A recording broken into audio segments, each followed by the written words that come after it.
আসসালামু আলাইকুম।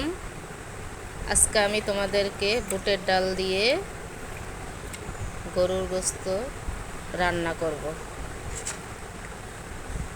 আমি গরুর গোশতগুলো বড় বড় টুকরা করে নিয়েছি, ছোট করে নেই।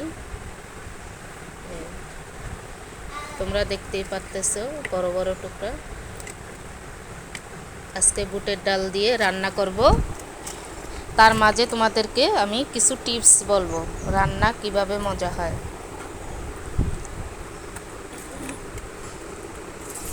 তোমরা বাজার থেকে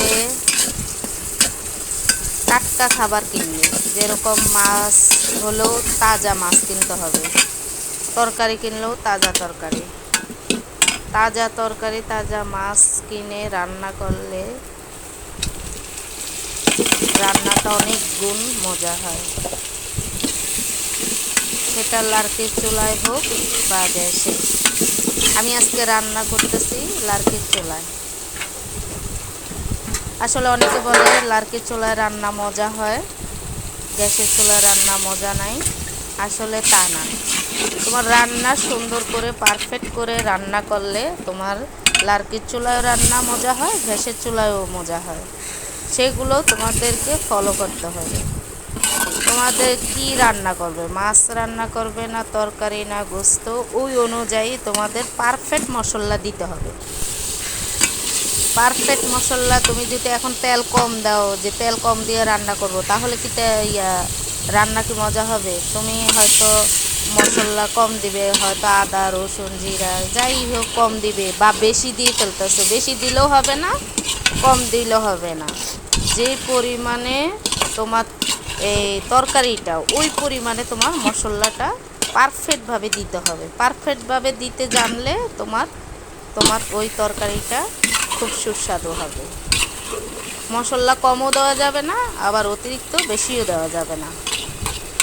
আর আরেকটা জিনিস খেয়াল রাখবে, বাজার থেকে সবসময় তাজা জিনিস আনতে চেষ্টা করবে।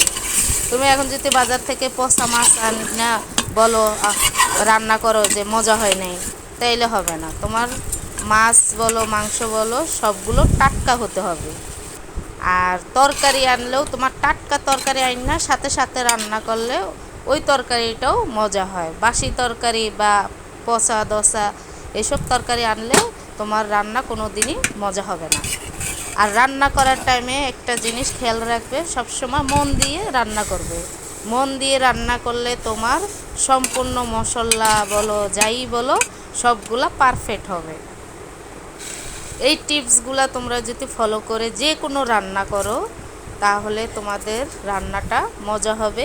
শুধু লার্কির চুলায় না, গ্যাসেও রান্না করলেও মজা হবে।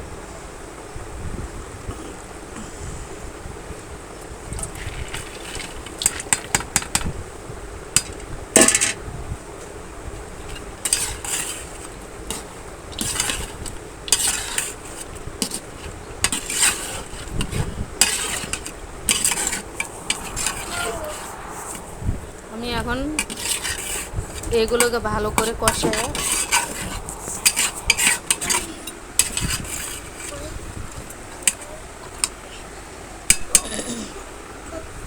আরেকটা জিনিস খেয়াল রাখবে, অনেকে মশলা কিন্তু রান্না করার টাইমে ভালো করে কষায় না।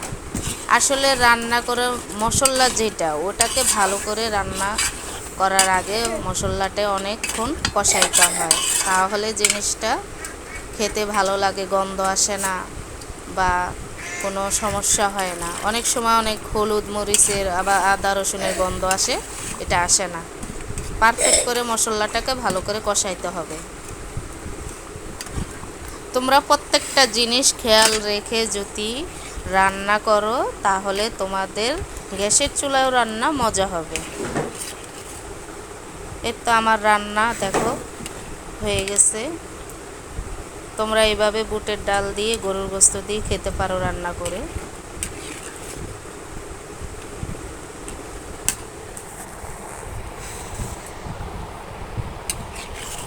আজকের জন্য এ পর্যন্ত শেষ করলাম ভিডিওটা। তোমাদের কারো যদি ভালো লাগে লাইক দিও।